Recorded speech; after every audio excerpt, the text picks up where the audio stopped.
سورۃ الاعراف کی آیت نمبر 184۔ الحمد للہ وکفی وسلام علی عبادہ الذین اصطفی، خصوصا علی سید الرسل وخاتم الانبیاء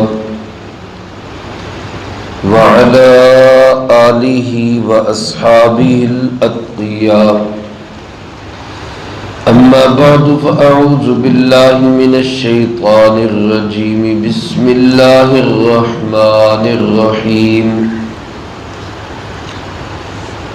اولم یتفکروا ما بصاحبہم من جنہ ان هو الا نذیر مبین۔ اولم ينظروا في ملكوت السماوات والارض وما خلق الله من شيء وان عسى ان يكون قد اقترب اجلهم فبأي حديث بعده يؤمنون۔ من يضلل الله فلا هادي له ويذرهم في طغيانهم يعمهون۔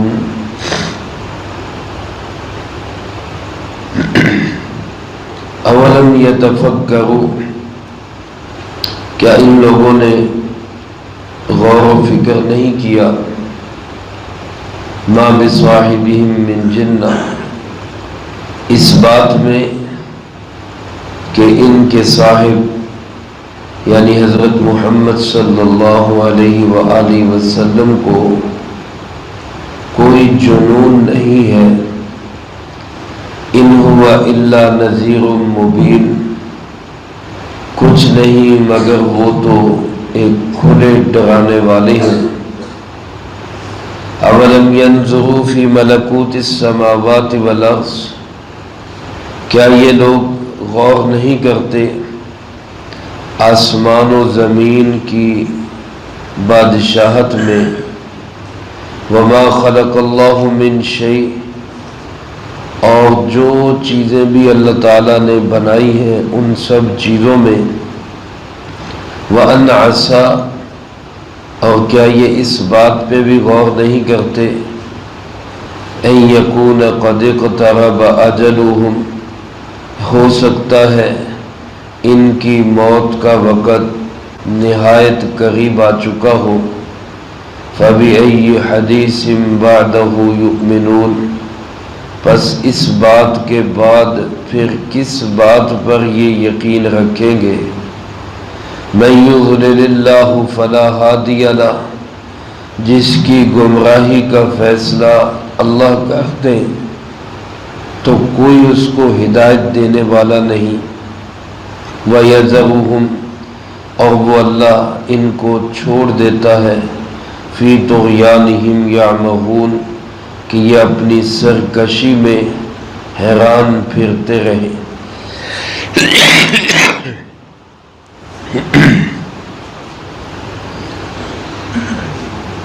قرآن کریم کے تین بنیادی موضوع ہیں۔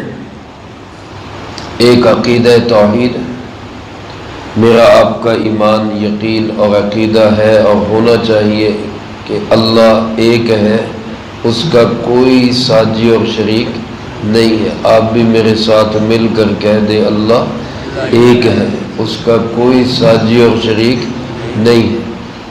حضرت محمد کریم خاتم النبیین صلی اللہ علیہ وآلہ وسلم اللہ کے رسول ہے اور آخری رسول ہے، کہیں بے شک آپ علیہ السلام اللہ کے رسول ہیں اور آخری رسول ہیں۔ اور تیسرا جو بنیادی عقیدہ ہے وہ یہ کہ ہم سب نے مرنا ہے اور مر کے اللہ کے سامنے کھڑے ہونا ہے، یہ عقیدہ آخرت ہے۔ ان آیات مبارکہ میں اللہ رب العالمین نے انہی تینوں عقائد کی طرف غور و فکر کی توجہ دلائی ہے۔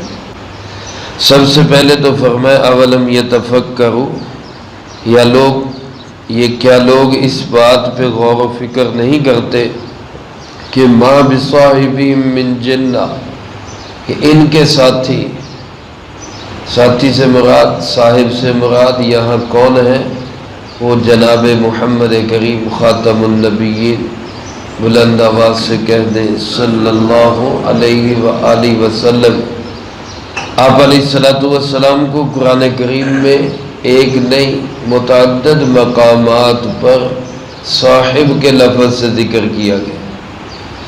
اس لفظ میں بھی بہت بڑی گہرائی ہے کہ دیکھیں ایک شخص 40 سال زندگی کا تمہارے اندر رہا، فقد لبثت فیکم عمرا من قبلی، تمہارے اندر میں ایک لمبی عمر ٹھہر چکا ہوں۔ 40 سالوں میں اس کی امانت، دیانت، صداقت، عفت، پاک دامنی، ایثار، ہمدردی، غمخواری اور اس کی اچھی صفات سب کی سب تم دیکھ چکے ہو۔ صرف دیکھ ہی نہیں چکے، ان کا اعتراف بھی کرتے ہو، مانتے بھی ہو کہ اس کے اندر سب اچھی صفات ہے۔ اب 40 سال کی زندگی کے بعد جب اس نے اپنے مشن پر آواز اٹھائی کہ اس شرک اور کفر اور ضلالت کے اندھیروں میں تمہیں ہدایت کی روشنی کی طرف دعوت دی، توحید کی طرف بلایا، سنت کی طرف بلایا، اپنی اتباع کی طرف بلایا، عقیدہ آخرت کی دعوت دی، اب تم کہتے ہو کہ یہ پاگل ہے، نعوذ باللہ من ذالک۔ کیا تمہیں اتنا نہیں احساس ہوتا کہ جس شخص نے زندگی کے 40 سال ایسے گزارے کہ اس کی زبان مبارک سے ایک لفظ بھی ایسا نہیں نکلا جو پاگل پنے والا ہو، ایک لفظ بھی ایسا نہیں نکلا کہ جو بے معنی ہو، اس کی زبان مبارک سے جو حرف بھی ادا ہوا وہ اپنے اندر کروڑوں موتیوں کو سموئے ہوئے، علم کے موتی اس کے ایک ایک لفظ میں پنہا چھپے ہوئے، تو کیا یہ ذات، یہ ہستی، یہ پاگل ہو سکتی ہے؟ نعوذ باللہ من ذالک۔ تو فرمایا کیا یہ لوگ اس بات پر غور نہیں کرتے کہ ان کے صاحب، ان کے ساتھ رہنے والے، ان میں زندگی کا ایک طویل عرصہ بتانے والے حضرت محمد کریم خاتم النبیین صلی اللہ علیہ وآلہ وسلم مجنون نہیں ہے، پاگل نہیں ہے؟ وہ جو اتنی بڑی آواز اٹھا رہے ہیں تو کوئی مشن ہے، کوئی مقصد ہے، اور وہ مشن اور مقصد کیا ہے کہ ان ہوا الا نذیر مبین۔ اللہ تعالیٰ نے ان کی ذمہ داری لگائی ہے کہ آپ جا کر اپنی قوم کو کھلے طور پر خبردار کر دیں، آگاہ کر دیں، متنبہ کر دیں، متوجہ کر دیں۔ تو وہ تمہیں خبردار کرنے آئے ہیں، اپنی ذمہ داری پوری کر رہے ہیں، لہذا ان کی آواز پہ کان دھرو، ان کی بات مانو، ان پہ یقین رکھو۔ وہ جو فرما رہے ہیں ایک ایک حرف 100% سے بھی زیادہ حق اور سچ ہے۔ فرمایا اس پہ بھی غور کرو، اور اس کے ساتھ ساتھ اولم ینظروا، اس بات پہ بھی نظر کرو، کیا یہ لوگ اس کو نہیں دیکھتے؟ فی ملکوت السماوات والارض، آسمان و زمین میں اللہ کی مملوک میں کیسی کیسی چیزیں اللہ نے بنائی، آسمانوں کو کیسے بنایا، زمینوں کو کیسے بنایا، ان کے درمیان کی چیزوں کو۔ وما خلق اللہ من شیء، جو کچھ بنایا سب کو پیدا کرنے والا کون ہے؟ اللہ ہے۔ اب یہ اللہ رب العالمین، سبحان اللہ، میں آپ سب بلند آواز سے محبت سے کہہ دیں سبحان اللہ۔ کیسی مخلوقات اللہ نے بنائی، انسان غور تو کرے، ایک ایک چیز اللہ کی علامت ہے، اس بات کی دلیل ہے کہ اللہ ہے اور اللہ ایک ہے۔ کائنات کی ہر چیز اس پر دلیل کرتی ہے، اس کی طرف رہنمائی کرتی ہے۔ کہ اللہ بھی ہے اور اللہ ایک بھی ہے، اس کا کوئی ساجی اور شریک نہیں۔ یہاں دنیا کے اندر ہی دیکھ لیں، ایک چھوٹے سے نظام میں دو بندے با اختیار ہوں تو نظام نہیں چلتا، نظام درم برم ہو جاتا ہے، لڑائیاں ہوتی ہیں، فسادات ہوتے ہیں، جھگڑے ہوتے ہیں۔ وہ اپنے اختیارات استعمال کرتا ہے، اپنے اختیارات استعمال کرتا ہے۔ لیکن اتنے بڑے جہان کا بالکل بہترین انداز سے چلتے رہنا، سورج اپنے وقت پہ نکل رہا ہے، اپنے وقت پہ غروب ہو رہا ہے، چاند آ رہا ہے، جا رہا ہے، دن اور رات کا نظام ہے، بارشوں کا نظام ہے، ہواؤں کا نظام ہے، سارے نظام صحیح چل رہے۔ یہی اس بات کی دلیل ہے کہ ان کو چلانے والا کون ہے؟ محبت سے کہہ دے چلانے والا کون ہے؟ اور وہ ایک ہے، اس کا کوئی ساجی اور شریک نہیں۔ تو اس پہ کیا غور نہیں کرتے یہ لوگ؟ اللہ پاک اس کی طرف دعوت دے۔ حدیث مبارک میں ہے، جب آپ صلی اللہ علیہ وسلم معراج پہ تشریف لے گئے تو بہت سارے مناظر آپ نے دیکھے۔ ایک منظر آپ نے یہ بھی دیکھا کہ کچھ لوگ جن کے پیٹ بہت بڑے بڑے، جیسے بڑے بڑے ہال ہوتے ہیں، بڑے بڑے شادی ہال، اس طرح کے بڑے پیٹ، اور ان میں آگ کے انگارے جل رہے۔ آپ نے پوچھا جبرائیل علیہ السلام سے یہ کون لوگ ہیں؟ تو انہوں نے بتایا یہ آپ کی امت کے وہ لوگ ہیں جو دنیا میں سود کھایا کرتے، سودی معاملات کیا کرتے۔ اب ہمارا بجٹ پیش ہوا تو بجٹ کا بڑا حصہ وہ صرف سودی معاملات پر مشتمل ہے۔ سود دینا کیسے ہے، سود سے جان کیسے چھڑا لی۔ حالانکہ ہم قوم سے وعدہ کر چکے ہیں کہ 2028 تک ہم ملک کو سود کی لعنت سے پاک کریں گے، لیکن ایک قدم بھی ابھی تک اس کی طرف نہیں بڑھا سکے۔ اللہ سے یہ کھلی جنگ، کیا اس کے بعد بھی ہم برکت اور رحمت کی امید رکھتے ہیں کہ اللہ ہمیں جو ہے وہ معیشت ہماری ٹھیک کر دے؟ اللہ ہم سب کو اس سود کی لعنت سے محفوظ فرمائے۔ ایک موقع پہ آپ فرمائے میں واپس آ رہا تھا تو میں نے دیکھا کہ پیچھے بڑا ہی گرد و غبار ہے، بہت زیادہ دھواں، کچھ نظر نہیں آ رہا، جیسے سموگ کی کیفیت ہوتی ہے ایسے ایک دم پیچھے دھواں چھا گیا۔ میں نے پوچھا جبرائیل علیہ السلام یہ کیا ماجرا ہے؟ تو انہوں نے بتایا کہ یہ سب شیاطین ہیں، سب شیاطین ہیں، یہ گرد و غبار اور دھواں یہ سب شیاطین پھیلے ہوئے ہیں، اور یہ فضا میں، یہ اس آسمان و زمین کے خلا میں اس لیے پھیل جاتے ہیں تاکہ ایک بندہ اللہ کی مخلوقات پہ غور نہ کر سکے۔ تو لہذا جو بندہ اللہ کی مخلوقات پہ غور نہیں کرے گا اس کو اللہ کہاں سمجھ آئے گا، اور جو اللہ کی مخلوقات پہ غور کرے گا، سورج، چاند، ستارے، کائنات کا نظام، ایک ایک چیز کو دیکھے گا تو اس کو ایک ایک چیز بول بول کر بتائے گی کہ اللہ ہے اور اللہ ایک ہے۔ ان دو چیزوں کے بعد، رسالت اور توحید کے بعد، اللہ تعالیٰ نے تیسری چیز کی طرف توجہ دلائی۔ کیا یہ اس بات پہ بھی غور نہیں کرتے کہ ان عسا ان یکون قد اقترب اجلہم، ہو سکتا ہے ان کی اجل وہ بہت قریب آ چکی ہو۔ اجل سے مراد انفرادی اجل، ایک آدمی کی موت، اور اجل سے مراد قیامت بھی ہو سکتی ہے، پورے جہان کی موت۔ ایک آدمی کی موت ہم روزانہ مشاہدے کرتے ہیں، پتہ ہی نہیں ہوتا، بندہ چلتا چلاتا وہ جاتا ہے، اچانک موت آ جاتی ہے، احساس بھی نہیں ہوتا، شعور بھی نہیں ہوتا۔ اچھا بھلا گھر سے کسی کام کے لیے گیا اور زندہ واپس نہیں آ رہا، وہ پھٹے پہ واپس آ رہا ہے، وہ اسٹریچر پہ واپس آ رہا ہے، وہ ایمبولینس میں واپس آ رہا ہے۔ یہ ایک آدمی کی موت ہم میں سے کوئی نہیں جانتا کس کی موت کہاں تک پہنچ چکی۔